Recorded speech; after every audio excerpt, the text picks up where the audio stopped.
So actually trying the watch on, we have today the Casio. This is my old faithful, and I'm very excited. This is an unboxing of the Rolex Datejust reference number 126200. I bought this pre-owned from Crown & Caliber, which is owned by Hodinkee. This is a 2022 model.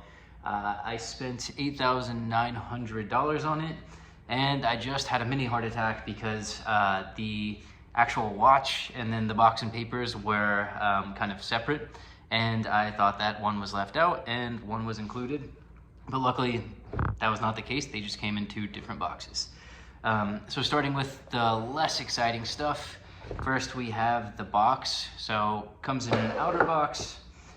Within that, the kind of standard very nice and sturdy Rolex box. And within that we have papers, serial number, so on and so forth. So that's all exciting. And yeah, on to the more exciting piece. We have the Datejust itself.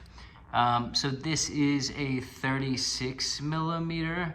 And I'll angle the camera a little bit to get a better view of this. So here we are up close and personal with the Datejust 36, and all I can say is, damn, that's a good looking watch. I'm super excited about this. I think it hits all of the bases in terms of it's stylish, but not kind of over the top. I think it flies under the radar and just a very timeless piece, great color, reflects the light beautifully.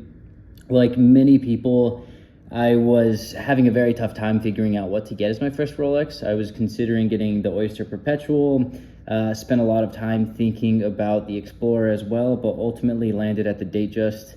A couple things that attracted me to the Datejust in particular. Firstly, I do think the date functionality is actually just a very practical thing that I'm going to use every day. This is a watch that I plan to wear as my daily. I'm going to wear for a long time, and I just think that that's kind of a very functional aspect of the watch. The second thing is I actually really like the polished center link bracelet. Again, it's this really good combination of it's nice, it's has a little bit of shine to it, but at the same time it's not over the top. If you know, you know, but otherwise this isn't going to be the thing that makes people kind of turn their heads on the street, and that's exactly what I want out of this watch. So very excited with this. Just to give you a better view of the polished center link bracelet, I'll turn this around a little bit. Very, very happy with the way that this looks, and hopefully it's not a scratch magnet, but I guess that's the cost of doing business. And then, yeah, I tried to get this from an authorized dealer. That would have been my preference definitely for my first purchase, but ultimately I couldn't get it from the AD. It's currently April 2023, and I started showing up at the AD in November of 2022, asking about Oyster Perpetuals and kind of the comparable configuration as well as the Datejust. Showed up a couple times, sent them some emails, and just had no luck at all. So went on Hodinkee. I'm a big fan of everything that they do. Saw the exact configuration that I was looking for. It was about $1,000 more than retail. So yeah, figured that it was the right time to pull the plug and buy the watch. And yeah, I'm very happy with how it came out.